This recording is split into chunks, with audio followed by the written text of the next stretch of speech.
Oh, that's it. Let's make you a little picture. Trauma is a one-time event.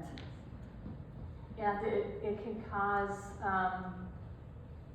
something that maybe haunts you, keeps you up at night. Possibly it could develop into post-traumatic stress disorder, PTSD. But that is not what we're talking about tonight. Tonight we are talking about complex trauma, which is repeated experiences and or exposure to trauma and disconnect, mainly in childhood. So this could be verbal abuse, physical abuse, sexual abuse, emotional abuse, or some kind of abuse that you witnessed. Like for me growing up, witnessing my stepdad abuse my mom. So something like that, that's the trauma that we're talking about. Or complex trauma can develop due to neglect. We're going to talk a lot about that. What a child needs is connection. But with complex trauma, a child feels disconnected.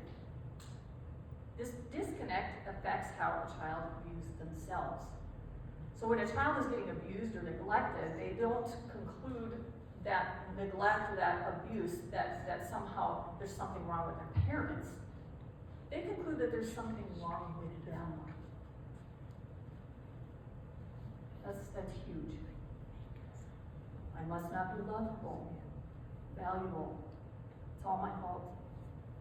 This is a subconscious shame message that's behind many of our codependency issues and relationship issues. I am not good enough. So in abuse trauma, something happens to you. With neglect trauma, something didn't happen to you that should have happened. There's the difference there. So if a child is able to be authentic in their home, they have parents or caregivers who hear them, see them, value them, nurture them, give them tools to help them deal with emotions. This is a secure home where they feel safe and they can handle their emotions. But if a child grows up in an abusive home, even a home where a parent tells you, like, get over it, like, toughen up, buddy, and that child isn't being heard or understood, why can't you be more like your brother? All of that is emotional trauma. And that child learns that it is not safe to be me. The child has to learn how to adapt in order to protect oneself. I gotta be tougher. I gotta not be so sensitive. I'll be different. I'll wear a mask so mom and dad won't be so angry all the time. They're adapting to try to get their needs met and to keep safe.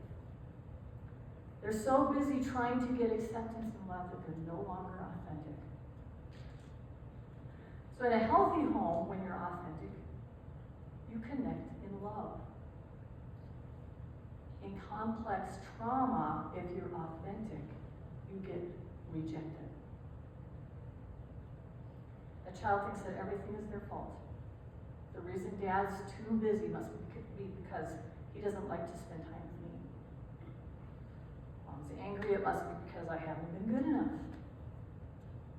Dad may be there physically, watching TV next to you night after night, but he's not there emotionally.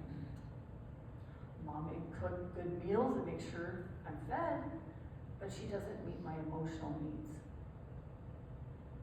Or maybe mom and dad never said I love you.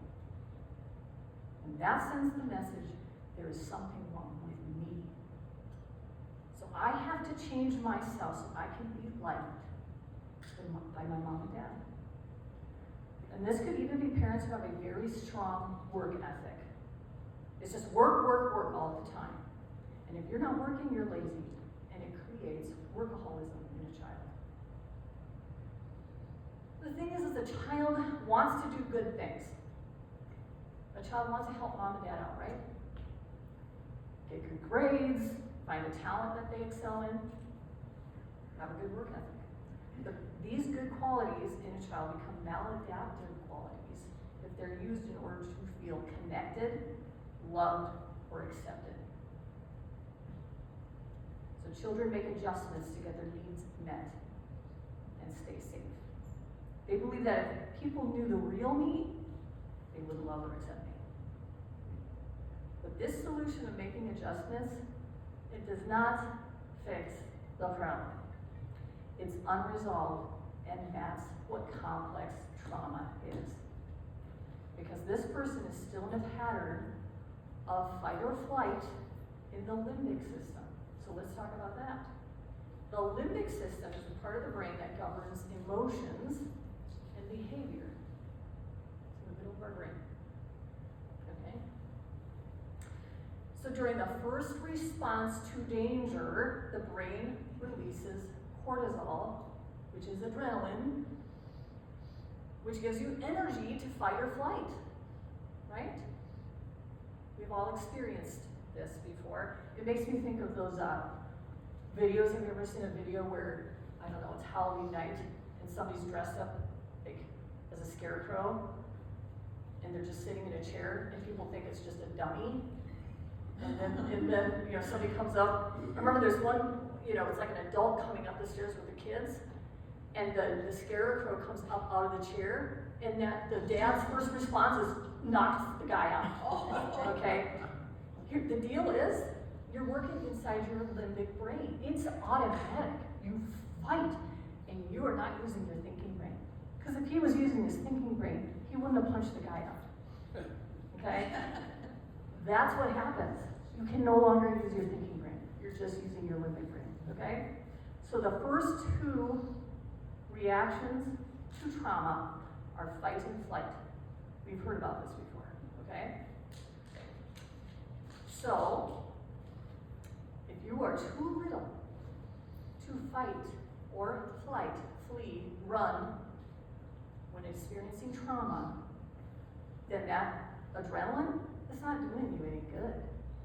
You're unable to react by running or fighting. So then the brain says those two F's don't work, so they go to the third F, freeze. In freeze, the brain switches and produces natural opioids, which shut us down. And then what happens when we shut down as a child? We disassociate. We shut it down. We freeze. Maybe some of you have experienced this. I've experienced this in childhood. Sometimes you don't remember certain traumatic events. It just is gone out of your brain. That's what happens in freeze. Sometimes you do remember, but you stay frozen, and you can't fight, you can't flee, you can't do it, you can't yell, you can't do it. You're just frozen like a rabbit. I've experienced that many times. It's how God created us. It's a protective mechanism. But children experiencing this, they begin to suppress all their needs and emotions in order to survive. They just shove them down. Shove them down. Okay, but then the brain says, but I'm just so little, and I still need others to meet my needs because I can't meet them myself. So then they have to go to the fourth F, which is fawn. Fawning is the most extreme, last resort survival tactic that the brain comes up with, which is be what other people want me to be. You always be pleasant. You don't say no. You give up all your needs. You take care of people. You are attuned to others' needs before they even know they needed something. But you're not attuned to your own. This is how they're trying to survive. You give so that hopefully you won't get hurt, or that hopefully someone will meet your needs by doing that. We all know that as codependency. Okay? So this is what's happening subconsciously in the child who is fawning. I'm the cause of mom and dad's neglect, anger, abuse, etc. I'm the problem. I'm bad. I'm inferior. I'm unworthy of love. And then that results in shame. I don't like myself. The only way that I can have good feelings about myself is if other people have good feelings towards me, if they like me. And the only way that they will have good feelings towards me is if I please them. I don't respect myself, therefore I believe that no one else will either if they see the real me. They'll only respect me and value me if I do what pleases them. I can't stand up for my needs because I'm not worth it. I'm afraid that if I say no, others will not like me and will reject me. Shame keeps those from standing up for themselves. They can't say no to anybody, like I said, and if they do, they're afraid people will get mad at them and reject them. See how terrible I am. I can't stand up for myself or to expose my shame, so I must please people to keep from feeling shame. Here's the deal. People pleasing isn't done out of love. It is done out of a need to survive. Out of shame, guilt, and fear, out of negative emotion.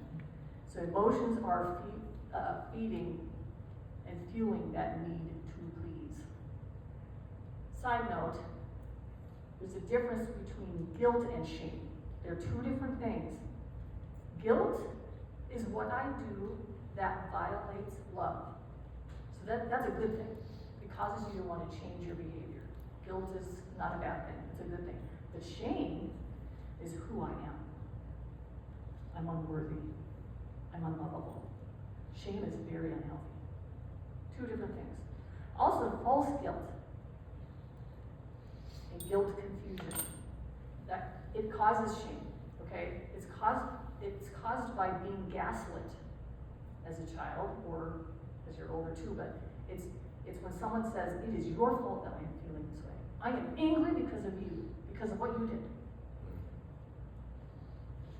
I lost my temper because of you. But a child is not aware enough to know that they are not responsible for somebody else's feelings. So they believe it. I am the cause. I am the cause. I am the cause. It's me, it's me, it's me. So, okay. Fight and flight, emotions go out. Freeze or fawn, emotions go in. Shut down. So if a child is coming from a secure home environment, what a child will do to regulate emotions from the sympathetic nervous system, which is what activates the 4 F's we were just talking about. So to regulate their emotions, they will activate the parasympathetic nervous system. This is what helps us calm down. Okay?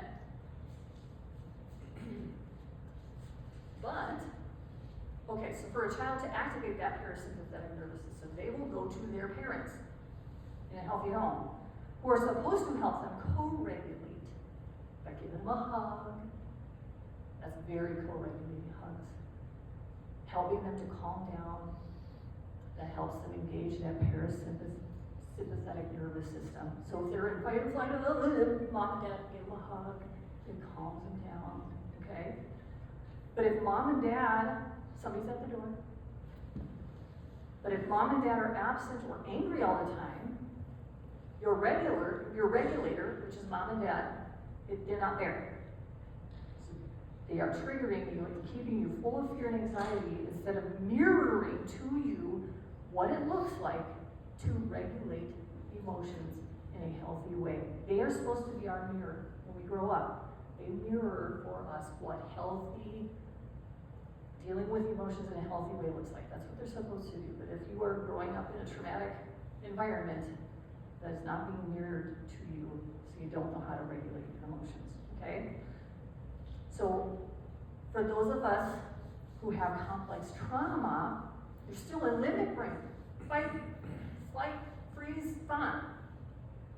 And even if they don't know they've been triggered, or like shame has been triggered, it's possibly happening on a subconscious level. They gravitate toward whatever instant gratification they can find safety in.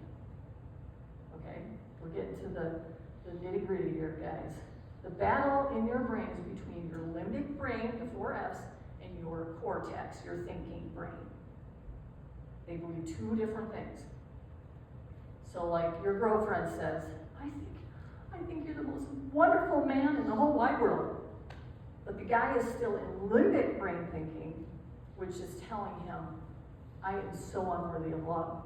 So he breaks up with her because he doesn't feel he deserves love.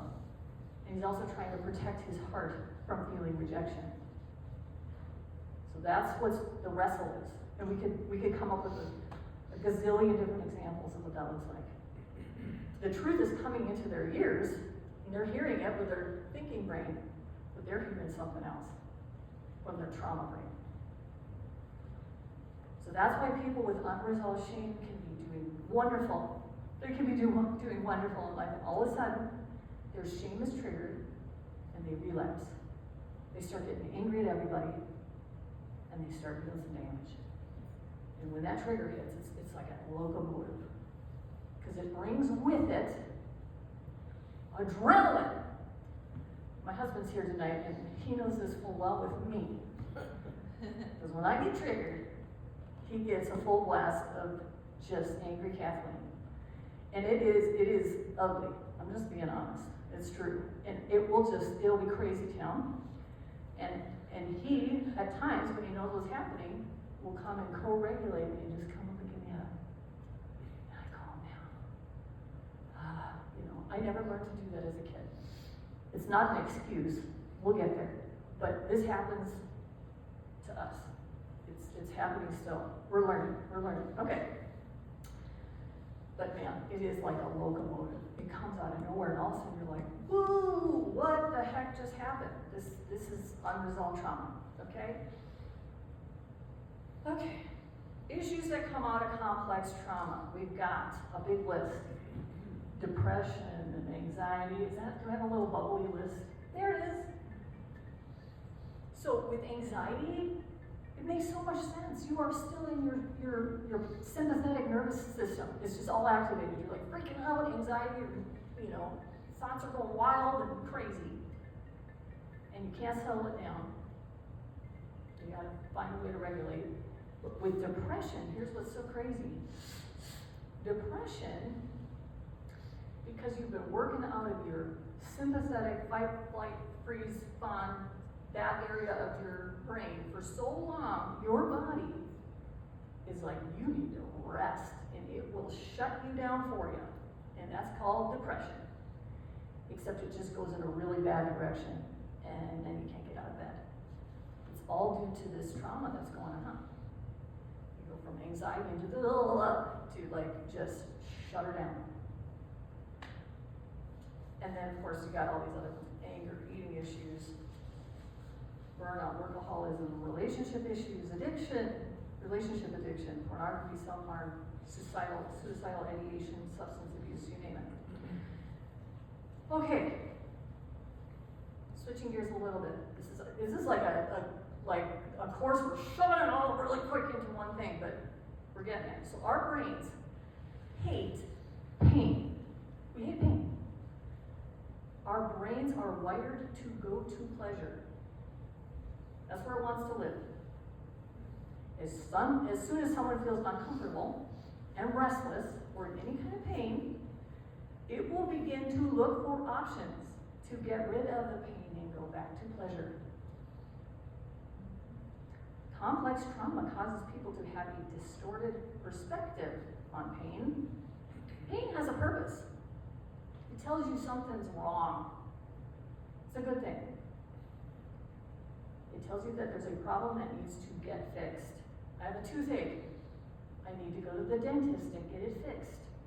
Okay? Pain alerts us so we can correct the problem, and then the pain goes away. But for children growing up with complex trauma, they feel pain, they want to fix it, but they're too little to fix it. So they look to mom and dad to fix it, but they aren't fixing it, and they're possibly even causing the hurt. So you learn there is no solution for your pain. So what are your options? I need to find a way to numb it. I need to find a way to avoid it. Okay? Because there was never any healthy ways to resolve your pain. And as we know, these are temporary fixes. Doesn't fix anything. Makes it worse. So how do we deal with pain in a healthy way? My husband mentioned, we've been talking about trauma a lot, just a lot. And he was saying that learning these skills is like learning a different language. I agree. It'll probably take a lifetime for us to learn, because we came from a lot of complex trauma. So some think that if they have enough information, that will be enough to be healthy. Information is just information if you're not dealing with your emotions. Okay, you gotta actually deal with it. So recovery means beginning to deal with pain without numbing or medicating, and developing tools to help you deal with your pain in a healthy way. Because there's gonna be some pain. There's always gonna be pain. And then there's going to be pain that, you'll be able to recover pretty easily from, and then there's going to be pain that takes longer, right? So let's say you have like an upcoming job interview, and during the week you have quite a bit of anxiety. You're not sleeping great.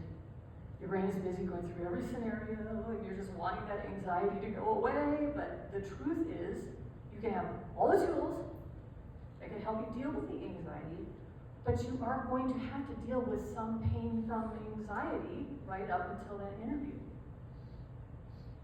Recovery is learning how to sit in the uncomfortableness of certain kinds of pain without going to an unhealthy coping mechanism. You'll have to learn to use new tools that will help you sit in certain pain, because there's always going to be pain, just like I said, as long as we live. So when we make the decision to no longer go to that thing that numbs our pain, we're learning how to feel again, okay? That's really essentially what we're doing. We're learning to feel again.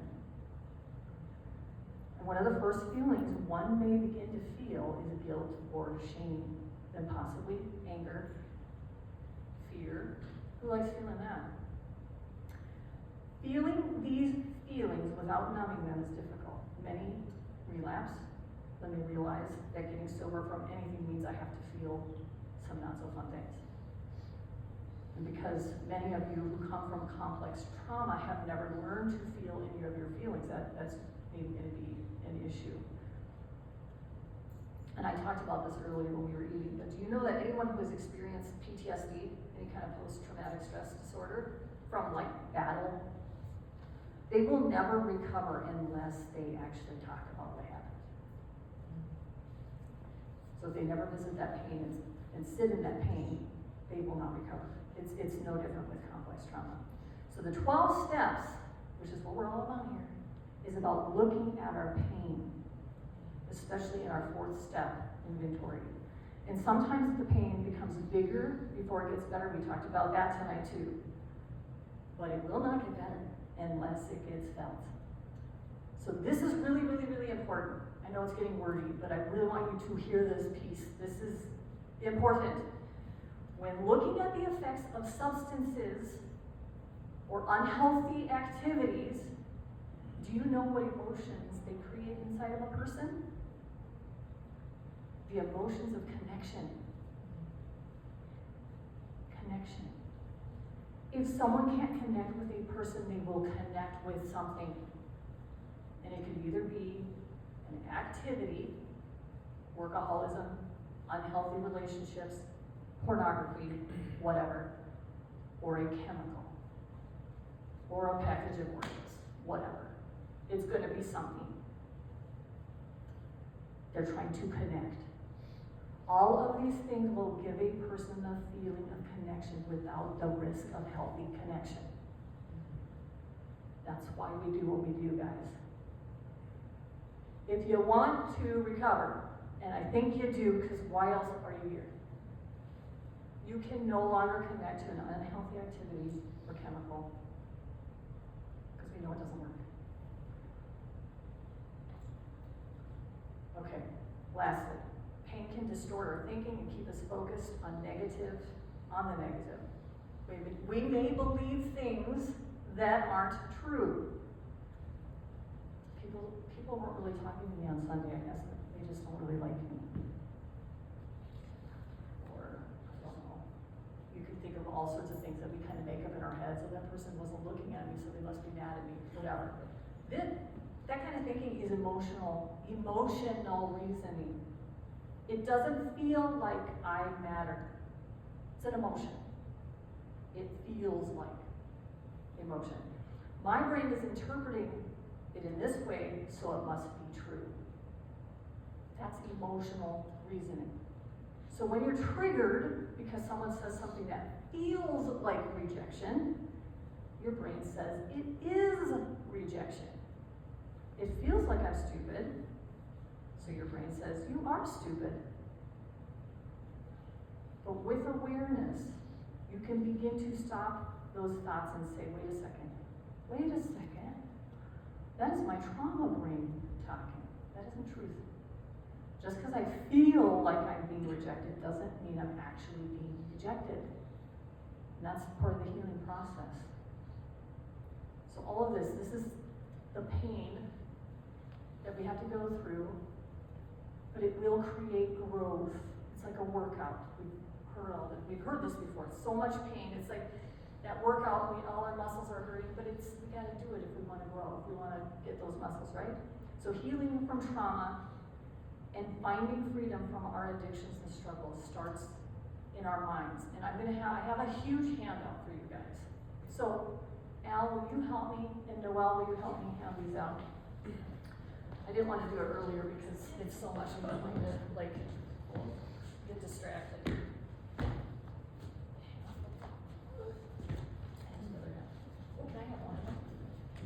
I need one too.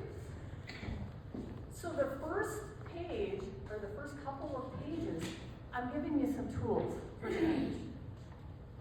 These are tools, these are healthy ways of regulating our emotions. When that fight or flight response happens, here's ways you can regulate. There are some encouraging Bible verses. That's a great way to regulate.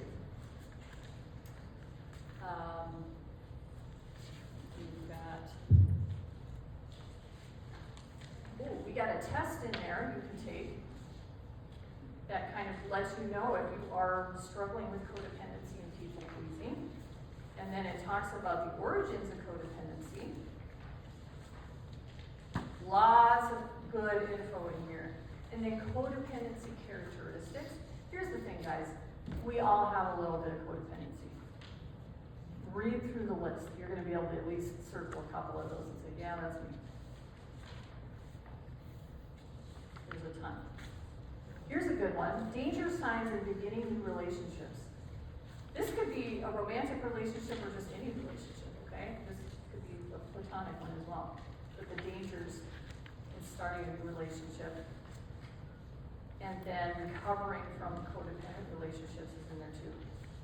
So lots of good info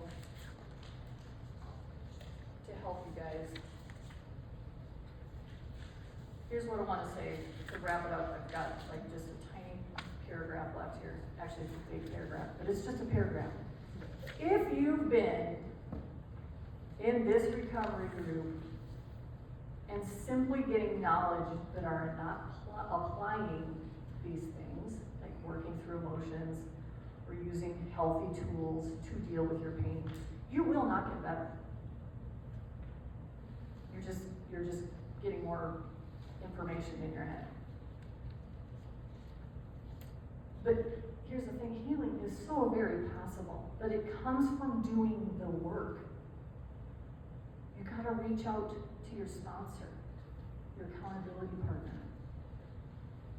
Talk through that pain instead of numbing. We were talking about that at dinner, how somebody did that very thing. I dare you to do that whenever you feel tempted. I dare you to call your sponsor up and see what happens. You want to see healing in action? Try one of these grounding tools for when you get triggered. See what happens. So again, a grounding tool is a way to self-regulate from going from those traumatic responses of fight, flight, freeze, or fawn to getting back to our cortex, or our thinking brain. When I get angry, I have learned that the best thing for me to do is not just walk away, but actually go do something. Go listen to worship music. Go for a walk. 20 minutes is all it takes to go from fight, flight, to calm myself, to get back to my thinking brain. Because sometimes Peter and I will have an argument, and he'll just be like, what just happened? And he won't know what he said to me. He didn't say anything wrong or bad, but I am right back to my little girl self, thinking what I'm hearing is something bad, and it's not. So I'm very triggered at times. Taking a walk, listening to worship music gets me back to my thinking brain, and I'm all of a sudden able to go, wait a second, he wasn't saying anything bad. It just is a very helpful tool, instead of just flying off the handle. Okay, where am I?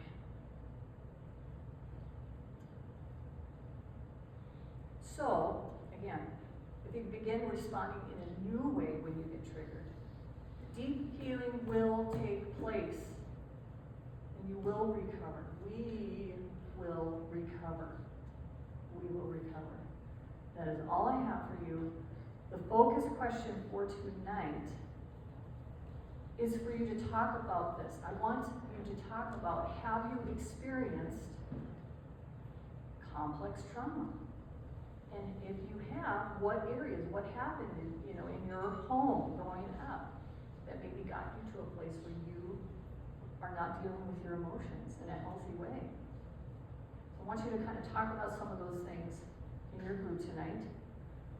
And otherwise, we have one last worship song that we're going to sing together. If you would like to stand with us. Thank you.